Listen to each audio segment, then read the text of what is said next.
জয় শ্রীকৃষ্ণ। রাধে রাধে।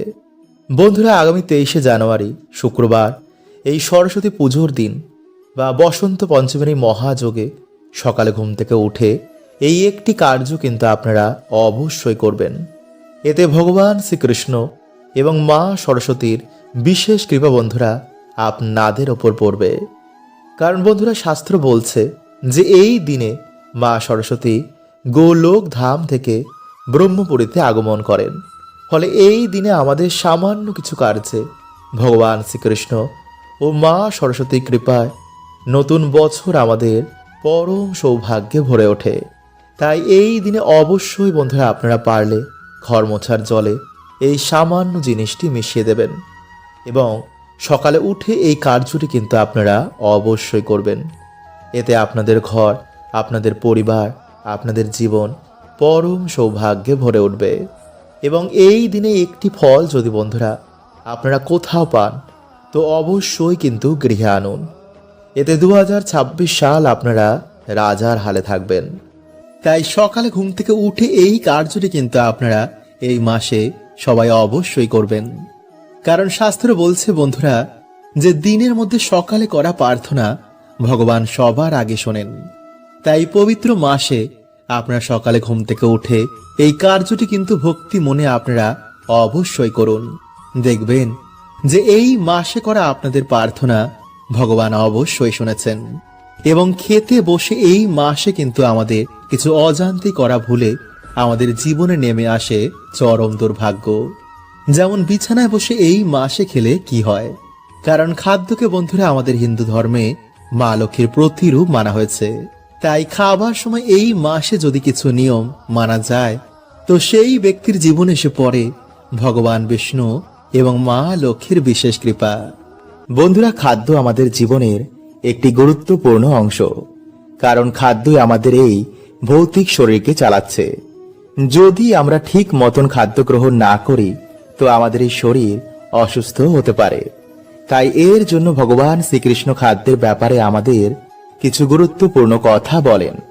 যেমন কোন ধরনের খাদ্য আমাদের খাওয়া উচিত নয়, বা কোন ধরনের খাদ্যই আমাদের গ্রহণ করা উচিত, কোন ধরনের খাদ্য মানুষের দুঃখ রোগের কারণ হয়, আমাদের কোন দিকে মুখ করে খাওয়া সর্বদাই উচিত, খাদ্য গ্রহণ করার আগে কোন মন্ত্র উচ্চারণ করা উচিত যাতে দেবী দেবতাদের আশীর্বাদ আমরা প্রাপ্ত করতে পারি, এবং অশুভ নেগেটিভ এনার্জি যাতে আমাদের কোনো ক্ষতি করতে না পারে, যাতে কোনো রকম রোগ ব্যাধি আমাদের ঘিরে ধরতে না পারে। তাই বন্ধুরা, আজকের এই ভিডিওতে আমরা জানব যে কোন জায়গায় বসে আমাদের খাবার খেতে নেই, কোন সময় আমাদের খাদ্য গ্রহণ করতে নেই, এবং খাবার আগে আপনারা কি মন্ত্র জপ করলে জীবনে আসবে অপার সুখ, অপার শান্তি। তাই বন্ধুরা, ভিডিওটি একটি লাইক করে কমেন্টে হর হর মহাদেব ও জয় শ্রীকৃষ্ণ অবশ্যই লিখুন। বন্ধুরা, আমরা সকলেই জানি যে এই ব্রহ্মাণ্ড একদিন শব্দ থেকে উৎপন্ন হয়, যাকে আমাদের সায়েন্সে বিগ ব্যাং বলা হয়।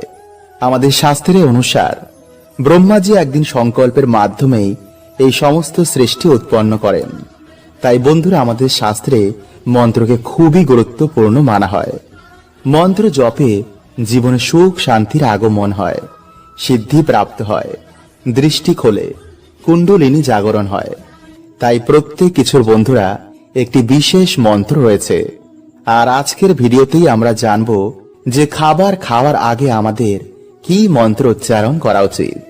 বন্ধুরা, আমাদের শাস্ত্রের অনুসার স্নান না করে, ঈশ্বরকে ভোগ না দিয়ে যে খাদ্য আমরা গ্রহণ করি তা মলের সমান। কারণ বন্ধুরা, আমাদের শাস্ত্র অনুসার যদি আমরা ঈশ্বরকে ভোগ না দিয়ে বা ঈশ্বরকে স্মরণ না করে যে খাদ্য আমরা গ্রহণ করি সেই খাদ্যের ওপর নেগেটিভ ঊর্জা বা প্রেতদের অধিকার হয়। ফলে সেই খাবার ফলে মানুষ তমগুণী হয়ে ওঠে। সর্বদাই ক্রোধ, কাম, ডিপ্রেশন, চিন্তা, রোগ ব্যাধি এগুলো মানুষকে ঘিরে ধরে। কারণ যেমন বন্ধুরা আমাদের অন্ন হবে তেমনই আমাদের মন তৈরি হয়। তাই এর জন্যই দেখবেন যখন কোনো আমরা মন্দিরে গিয়ে ভগবানের প্রসাদ গ্রহণ করি তখন আমাদের মন প্রাণ সব যেন তৃপ্তি হয়ে যায়। নাম্বার 2, নোংরা যেখানে সেখানে বসেই বন্ধুরা ভুলেও কিন্তু খাদ্য গ্রহণ করা উচিত নয়। এতে নানা রকম রোগ ব্যাধি আমাদের শরীরে প্রবেশ করতে পারে। খাদ্য সর্বদাই শান্তিপূর্ণভাবে ঈশ্বরের ভোগের মতন গ্রহণ করা উচিত। কারণ ভগবান শ্রীকৃষ্ণ গীতায় বলছেন, যদি আমাদের প্রাপ্যে খাদ্য না থাকে তো মুখ অবধি খাবার গেলেও বন্ধুরা সেই খাবার আমাদের পেটে পৌঁছাবে না। তাই খাবারকে আমাদের সর্বদাই সম্মান করা উচিত। নাম্বার 3, খাদ্য গ্রহণ করার আগে অবশ্যই কোনো জীবজন্তুকে বা কোনো অসহায় মানুষকে আমাদের খাদ্য দান করা উচিত।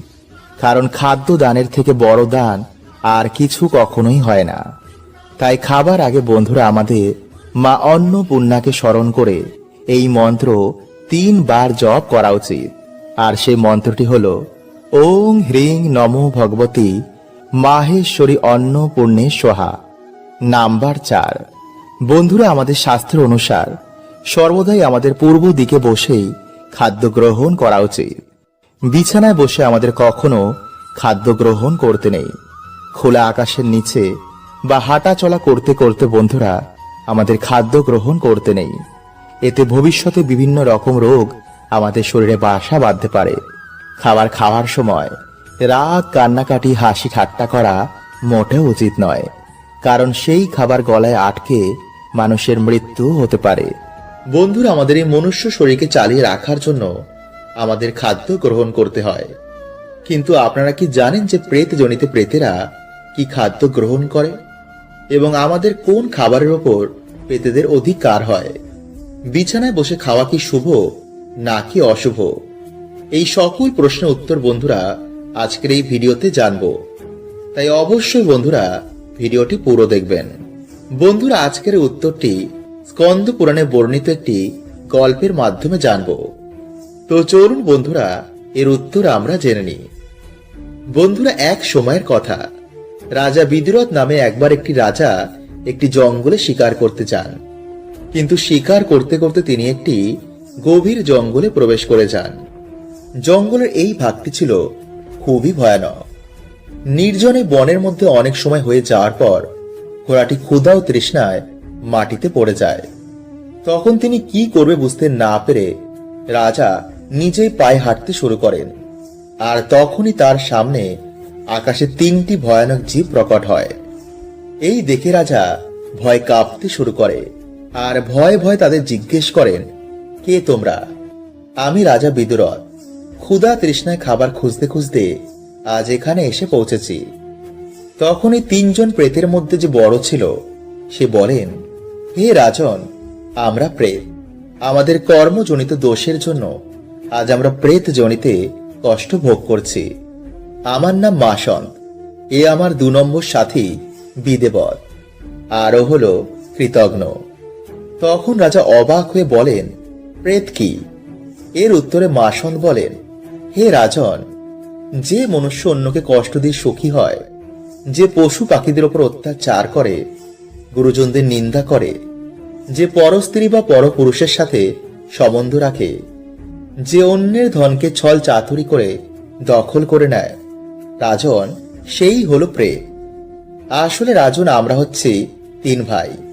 আমাদের 3 জনের কুকর্মের জন্য আমাদের আজ প্রেত যোনি ধারণ করতে হয়েছে। নাস্তিক হয়ে আমরা সর্বদাই ধর্মবিরোধী কাজ করেছি। ঈশ্বরের পুজো অর্চনা ছাড়াই খাদ্য গ্রহণ করেছি। দান ধ্যান জপ পুণ্য আমরা জীবনে কিছুই করিনি। ফলে বহু বছর ধরে আমাদের এই প্রেত জনিতে ঘুরতে হচ্ছে। এই সব শুনে রাজার মনে আরো প্রশ্ন জাগে।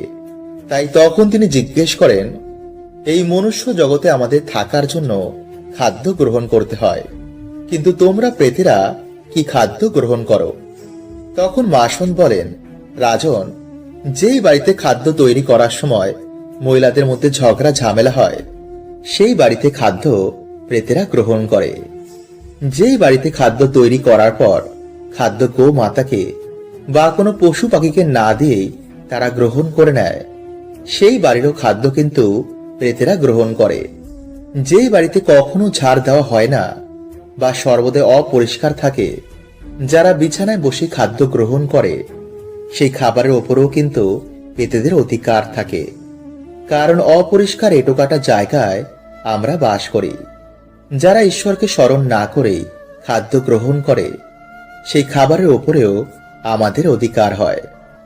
এছাড়া যদি বন্ধুরা আমরা মাটিতে বসে খাদ্য গ্রহণ করি, তো আমাদের শরীরের ঊর্জা ও পৃথিবীর ঊর্জার একসাথে মিলন ঘটে। কারণ বন্ধুরা, আমাদের শরীর 5টি তত্ত্বের তৈরি। যখন আমরা মাটিতে বসে খাদ্য গ্রহণ করি, তখন আমাদের শরীরের ঊর্জা ও পৃথিবীর ঊর্জার মধ্যে একটি মিলন ঘটে, আর এর ফলে আগেকার মানুষেরা বহু বছর বাঁচত, তারা সুস্থ ও নীরোগ থাকত। কিন্তু বর্তমানে মানুষ প্রকৃতি থেকে ধীরে ধীরে দূরে চলে যাচ্ছে, আর এর ফলে তাদের জীবনে সমস্যা নেমে আসে। তাই বন্ধুরা, আমাদের ঋষি মুনিদের দেওয়া জ্ঞান অবশ্যই পালন করা উচিত। বন্ধুরা, বেদব্যাস মুনিজির অনুসার আমাদের প্রত্যেকের ঘুম থেকে উঠেই সবার প্রথম নিজের হাতের তালুর দিকে তাকিয়ে ঈশ্বরকে ধন্যবাদ করা উচিত। কারণ বহু মানুষ হয়তো রাতে ঘুমানোর পর তার আর সকালে ঘুম থেকেই ওঠেনি। বহু মানুষ রাতের বেলায় তার প্রিয়জনকে হারিয়েছে, কিন্তু ঈশ্বরের বিশেষ কৃপা যে আমাদের সাথে বন্ধুরা এমন কোনোটাই হয়নি। তাই এর জন্য আমাদের সকালবেলা ঘুম থেকে উঠেই হাতের তালুর দিকে তাকিয়ে পরমাত্মাকে ধন্যবাদ দেওয়া উচিত। কারণ বন্ধুরা, আমাদের এই হাতের তালুতে সমস্ত দেব দেবীর বাস হয়। তাই নিজের হাতের তালুর দর্শন করে মনের ইচ্ছা বললে সমস্ত দেব দেবীর আশীর্বাদ একসাথেই প্রাপ্ত হয়। সকালে উঠেই নিজের হাতের তালু দেখা অত্যন্তই শুভ বলে মানা হয়। কারণ হাতের তালুর অগ্রভাগে রয়েছে মা লক্ষ্মী, হাতের তালুর মাঝখানে বিরাজ করেন মা সরস্বতী, আর তালুর ঠিক নিচে বিরাজ করেন স্বয়ং ভগবান শ্রীকৃষ্ণ। তাই এর জন্যই আমাদের শাস্ত্রে ঘুম থেকে উঠেই হাতের তালু দর্শন করতে বারবার বলা হয়েছে। কারণ বন্ধুরা, আমি আগেই আপনাদের একটি ভিডিওতে বলেছি যে জন্মের সাথেই আমাদের ওপর 3টি ঋণ চেপে যায়, আর তা হলো পিতৃঋণ, দেবতাদের ঋণ, আর এই প্রকৃতির ঋণ। তাই যতদিন না বন্ধুরা আমাদের এই ঋণ চুক্ত হবে, ততদিনই আমাদের জীবনে নানা রকম সমস্যা লেগেই থাকবে।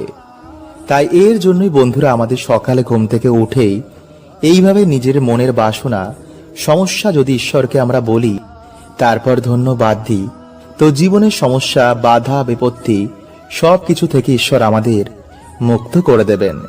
তাই এর জন্য আমাদের যা করতে হবে, সকালে ঘুম থেকে উঠেই নিজের হাতের তালুর দিকে তাকিয়ে এই মন্ত্র 3 বার পাঠ করবেন। আর সেই মন্ত্রটি হলো ওম পরমাত্মনে নমঃ, ওম পরমাত্মনে নমঃ, ওম পরমাত্মনে নমঃ। এইভাবে মন্ত্রটি পাঠ করার পর নিজের মনস্কামনা ঈশ্বরকে বলবেন। তারপর ঈশ্বরকে ধন্যবাদ দিয়ে বিছানা থেকে মাটিতে পা দেওয়ার আগে ভূমাতাকে প্রণাম করবেন। তারপর মাতাকে ধন্যবাদ দিয়ে আপনারা আপনাদের ইষ্টের মানে ঈশ্বরের দর্শন করবেন। তারপর মা বাবাকে প্রণাম করে সূর্য নারায়ণ দেবকে প্রণাম করে আপনারা বলবেন যে আজকের আমার এই দিনটি খুবই খুবই ভালো কাটবে। কারণ যার উপর মা লক্ষ্মীর কৃপা থাকে না, তার পড়াশুনো, কাজের জায়গা এবং প্রেম সম্বন্ধেও বিভিন্ন রকম সমস্যা দেখা দেয়। এমনকি পরিবারেও ছাড়াছাড়ি পর্যন্ত হয়ে যায়। কারণ যাতে লক্ষ্মীশ্রী থাকে না, সেই জিনিসের কখনো কিন্তু উন্নতি সম্ভব নয়। তাই আমাদের জীবনে প্রত্যেকের মা লক্ষ্মীর কৃপা প্রাপ্ত করা অনিবার্য দরকার। তাই বন্ধুরা, আজকের যে প্রক্রিয়াটি আপনাদের জানাবো, তা যদি ভক্তি ও পুরো নিষ্ঠার সাথে আপনারা পালন করতে পারেন, তো আমি আপনাদের বলছি যে আপনারা মা লক্ষ্মীর কৃপা প্রাপ্ত করবেন, এটা গ্যারেন্টি। তাহলে দেরি কেন? তো চলুন বন্ধুরা, এবার আমরা জেনে নিই সেই প্রক্রিয়াটি। বন্ধুরা, আমরা সকলেই জানি যে ভগবান বিষ্ণু হলেন এই সৃষ্টির পালনকর্তা, আর মা লক্ষ্মী হলেন তার শক্তি স্বরূপা। তাই ব্রহ্মাণ্ডে যত ডাইমেনশন আছে সবকিছু শ্রী হচ্ছেন মা লক্ষ্মী। তাই আপনারা কোনো রকম লোভ বা লালসা না করে মায়ের আশীর্বাদ প্রাপ্ত করার জন্য আপনারা এই প্রক্রিয়াটি করবেন। কারণ যার উপর মায়ের আশীর্বাদ থাকে, তার 14 পুরুষের কখনো অর্থের অভাব হয় না, কোনো মনোবাসনাও তাদের অপূর্ণ থাকে না। তাই আপনারা মায়ের কৃপা প্রাপ্ত করার জন্যই এই মনোভাব নিয়ে এই প্রক্রিয়াটি করবেন। তো আমার সাথে বন্ধুরা একবার আপনারা বলুন, জয় মা লক্ষ্মী। বন্ধুরা, এই প্রক্রিয়াটি করার আগে বাড়ি থেকে অলক্ষ্মী বিদায় করা খুবই দরকার, নইলে কিন্তু মা লক্ষ্মী আপনাদের বাড়িতে কখনো প্রবেশ করবেন না। কারণ যেই বাড়িতে অলক্ষ্মী বাস করেন সেই বাড়িতে মা লক্ষ্মী কখনো প্রবেশ করেন না। তাই এর জন্য হয়তো আপনারা এত পুজো অর্চনা করার পরেও মায়ের আশীর্বাদ পাচ্ছেন না। পরিবারে যেই সমস্যা সেই সমস্যাই রয়েছে। তাই বন্ধুরা, বাড়ি থেকে অলক্ষ্মী বিদায়ের জন্য আপনাদের ঘর মোছার জলে প্রত্যেক দিন গঙ্গা জল ও কর্পূর মিশিয়ে তা দিয়ে ঘর মুছবেন। বিশেষ করে সেই জায়গায় যেই জায়গায় আলো প্রবেশ করে না। কারণ বন্ধুরা, অন্ধকার জায়গাতেই দেবী অলক্ষ্মীর বাস হয়। এমনকি প্রদীপের তলায়ও দেবী অলক্ষ্মী বাস করেন। তাই বাড়িঘর পরিষ্কার পরিচ্ছন্ন রাখার সর্বদা চেষ্টা করবেন।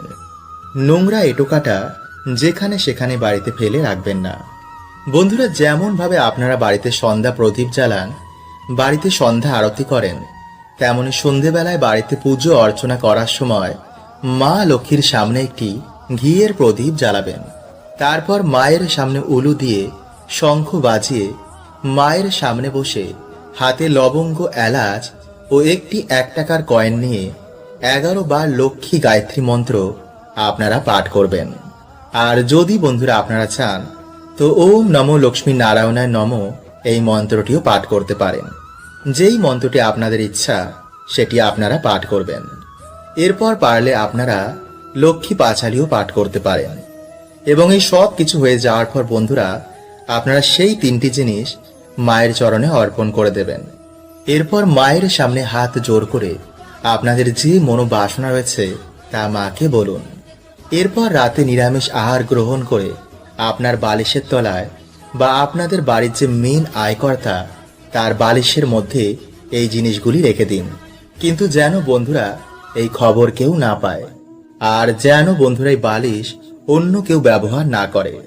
এই জিনিসগুলো আপনারা যত দিন খুশি বালিশের মধ্যে রাখতে পারেন। এরপর আপনাদের মনোবাসনা পূর্ণ হলে বাড়িতে মা লক্ষ্মীর পুজো দিয়ে সেই জিনিসগুলো আপনারা কোনো জলাশয়ে ভাসিয়ে দেবেন। ঝাঁটাকে কখনই দিনের বেলায় বাড়ির দরজার সামনে, মানে সহজেই ঘরে ঢুকে যেন ঝাঁটা চোখে না পড়ে। মানা হয় খোলা জায়গায় ঝাঁটা রাখলে বাড়ি বা দোকানের সম্পত্তি, মান সম্মান বাইরে বেরিয়ে যায়। তাই ভুলেও বন্ধুরা ঝাঁটা কিন্তু আপনারা এমন জায়গায় রাখবেন না যা সহজেই চোখে পড়ে। নাম্বার 3, ঝাঁটা কখনোই বন্ধুরা আপনারা বাড়িতে দাঁড় করিয়ে রাখবেন না। বাস্তুমতে এটি সৌভাগ্যের নাশ করে দেয়। তাই ঝাঁটাকে সর্বদাই আপনারা শুয়ে রাখবেন। নাম্বার 4, সন্ধেবেলায় আপনারা কখনোই বাড়িতে ঝাড় দেবেন না। এমনকি শনিবার দিন আপনারা কখনোই নতুন ঝাঁটার ব্যবহার শুরু করবেন না। এতে শনিদেবের বক্র দৃষ্টিও পড়তে পারে। নাম্বার 5, বন্ধুরা অনেকে কি করে যে যেই ঝাঁটা দিয়ে বাড়িতে ঝাড় দেয় সেই ঝাঁটা দিয়েই ঠাকুর ঘরেও ঝাড় দেয়। এটি কিন্তু বন্ধুরা আপনারা ভুলেও করবেন না। এতে বন্ধুরা কি হয় যে যেখানে আমাদের বাড়িতে বিভিন্ন দেবদেবীর বাস হয় সেই স্থানে আর দেবতাদের বাস থাকে না। তাই সর্বদাই আমাদের ঠাকুর ঘর পরিষ্কার পরিচ্ছন্ন এবং পবিত্র রাখা উচিত। নাম্বার 6, বন্ধুরা ঝাঁটায় যেন কখনই আপনাদের পা না লাগে। কারণ ঝাঁটা হচ্ছে মা লক্ষ্মীর প্রতিরূপ। ঝাঁটাই আমাদের বাড়ি থেকে অশুভ শক্তিকে বার করে দেয়। তাই এই ভুল যেন বন্ধুরা আপনাদের কখনোই না হয়। নাম্বার 7, বন্ধুরা যদি আপনাদের মনে হয় যে আপনাদের বাড়িতে কোনো অশুভ শক্তির প্রভাবে ঝগড়া, ঝামেলা, অশান্তি এবং আর্থিক উন্নতি কিছুতেই হচ্ছে না, তো বন্ধুরা বাড়ির পশ্চিম দিকের কোনো ঘরে ঝাঁটাটিকে আপনারা লুকিয়ে রাখবেন। এতে কোনো রকম নেগেটিভ শক্তির প্রভাব আপনাদের বাড়িতে থাকবে না। বন্ধুরা আপনারা সকলেই ডুমুর গাছ দেখেছেন, তাই না? কিন্তু বন্ধুরা আমরা বেশিরভাগ মানুষ এটা জানি না যে এই গাছের মধ্যে ভগবান বিষ্ণুর বাস হয়। আসলে বন্ধুরা একটি পৌরাণিক কথার অনুসার যখন ভগবান বিষ্ণু নরসিংহ অবতার নিয়েছিলেন এবং তার লীলা যখন সমাপ্ত হয়ে যায়, তারপর বন্ধুরা তার নখ ডুমুর গাছের নিচে রেখে দেওয়া হয়। এরপর যখন ভগবান বিষ্ণু সেই নখ নিতে আসেন তখন দেখেন যে সেই নখের জন্য ডুমুর গাছের গায়ে কাটা কাটা দাগ হয়ে গেছে। তখন ডুমুর গাছ বলেন, হে প্রভু, আপনি আমার সাথে এমন কেন করলেন? তখন ভগবান বলেন, ডুমুর, এই ক্ষতিপূরণের জন্য আমি সর্বদাই তোমার কাছে নিবাস করব, এবং যে শ্রদ্ধা মনে গাছের পুজো অর্চনা করবে তাদের সকল মনোবাসনাও পূর্ণ হয়ে যাবে। তাই বন্ধুরা, অগ্নি পুরাণে অনুসার কিছু কিছু গাছের মধ্যে কোনো না কোনো দেবদেবীর আশীর্বাদ রয়েছে, যেমন ধুতরা, নীলকণ্ঠ এবং আকন্দ। বন্ধুরা, এই সব গাছের মধ্যে ভগবান শিবের আশীর্বাদ রয়েছে। ঠিক তেমনি তুলসী, ডুমুর এবং কলা গাছ। বন্ধুরা, এই সমস্ত গাছের মধ্যে ভগবান বিষ্ণুর বাস। এছাড়া বন্ধুরা, কিছু কিছু গাছে আবার নেগেটিভ এনার্জির বাস হয়। তাই এর জন্য বন্ধুরা বলা হয় যে কখনো কোনো গাছের গোড়ায় প্রস্রাব করতে নেই। এতে বন্ধুরা না জেনেই আমরা বাড়িতে দুর্গতি ডেকে আনি। তাই যদি বন্ধুরা আপনারা চ্যানেলে নতুন হন তো চ্যানেলটি সাবস্ক্রাইব করে পাশের বেল আইকনটিকে অল করে রাখবেন। এবং বন্ধুরা, ভিডিওটি একটি লাইক করে কমেন্টে আপনারা বলুন, জয় শ্রীকৃষ্ণ, হর হর মহাদেব। তাই চলুন বন্ধুরা, এবার আমরা জেনে নিই সেই টোটকাটির ব্যাপারে। বন্ধুরা, আপনারা দিনের বেলায় একটি ঘটিতে কিছুটা গঙ্গা জল নেবেন এবং একটি ধূপ নেবেন। এরপর বন্ধুরা আপনারা সেই গঙ্গা জল ডুমুর গাছের গোড়ায় ঢেলে দেবেন। এরপর আপনারা এই মন্ত্রটি 3 বার বলবেন। আর সেই মন্ত্রটি হলো বন্ধুরা, ওম ভগবতে বাসুদেবায় নমঃ। এরপর বন্ধুরা আপনারা সেই ধূপ দিয়ে ভগবান বিষ্ণু ভেবে সেই গাছটির পুজো অর্চনা করুন। তারপর আপনারা হাত জোর করে আপনারা যে সমস্যায় রয়েছেন তা ভগবানকে বলুন। বলবেন, হে প্রভু, আমার জীবনে অনেক কষ্ট, তুমি গিয়ে প্রভু আমার বাড়িতে জীবনের সমস্ত দুঃখ কষ্ট হরণ করে নাও এবং তোমার এই গাছের 3টি ডুমুর আমাকে উপহার দাও। এরপর বন্ধুরা আপনারা গাছ থেকে যতটা ডুমুর লাগবে তা আপনারা এনে একটি লাল কাপড়ের মধ্যে বেঁধে যেখানে আপনারা টাকা পয়সা রাখেন সেখানে রেখে দেবেন। একটি ডুমুর আপনারা লাল কাপড়ের মধ্যে বেঁধে আপনাদের যে সদর দরজা রয়েছে সেখানে টানিয়ে দিন। আর একটি ডুমুর আপনারা শোয়ার যে বালিশ রয়েছে তার মধ্যে আপনারা একটি লাল কাপড় বেঁধে রেখে দিন। কিন্তু বন্ধুরা, এই বালিশের মধ্যে যেন আর অন্য কেউ না ঘুমায়।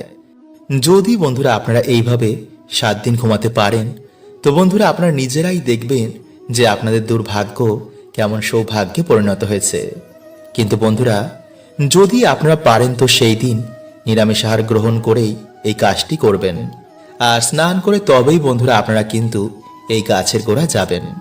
হরে কৃষ্ণা, ওম নমঃ শিবায়।